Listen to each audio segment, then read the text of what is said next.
লোহিত সাগরের পর এবার কি অবরুদ্ধ হতে যাচ্ছে সুয়েজ খাল? মিশরের দামিয়েত্তা বন্দরে সাম্প্রতিক ড্রোন হামলার পর বিশ্বজুড়ে নতুন করে মাথাচাড়া দিয়ে উঠেছে জ্বালানি নিরাপত্তাহীনতা।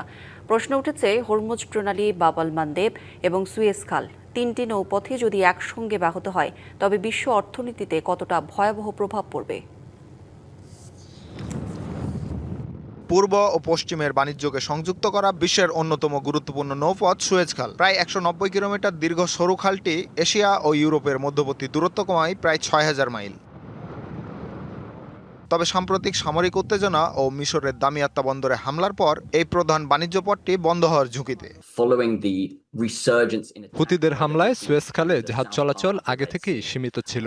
দামিয়াত্তা বন্দরে নতুন হামলায় খালটি পুরোপুরি বন্ধ হওয়ার আশঙ্কা তৈরি হয়েছে। নিরাপত্তার স্বার্থে পণ্যবাহী জাহাজগুলো এই রুট সম্পূর্ণ এড়িয়ে চলতে পারে।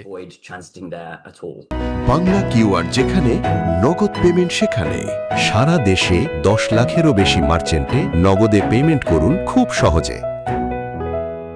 লোহিত সাগরে সংকটের কারণে ইতিমধ্যেই জ্বালানি পরিবহনের দীর্ঘ পথ ব্যবহার করতে হচ্ছে। এশিয়া ও মধ্যপ্রাচ্যের তেলবাহী জাহাজগুলো এখন আফ্রিকার কেপ অফ গুড হোপ ঘুরে যাতায়াত করছে, যা সময় ও খরচ বাড়িয়ে দিয়েছে বহুগুণ। যদি সুয়েজ খাল, বাব আল মানদেব এবং হরমুজ প্রণালী তিনটি পথই একসঙ্গে বন্ধ হয়ে যায় তবে পরিস্থিতি এক নজিরবিহীন উত্তেজনার দিকে যাবে। পরিবহন খরচের এই ধাক্কা সরাসরি সাধারণ ভোক্তাদের উপর গিয়ে পড়বে।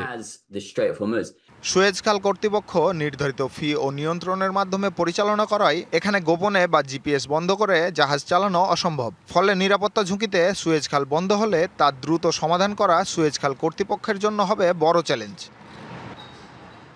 পরিবহন সংস্থাগুলো বিকল্প দীর্ঘ পথ বেছে নিয়ে টিকে থাকতে পারলেও শেষ পর্যন্ত বর্ধিত মাশুল গুনতে হবে সাধারণ ভোক্তাকেই। বিশ্ব বাণিজ্যের এই প্রধান ধমনী সুরক্ষিত না হলে অস্থিরতা ছড়াবে বৈশ্বিক বাজারে।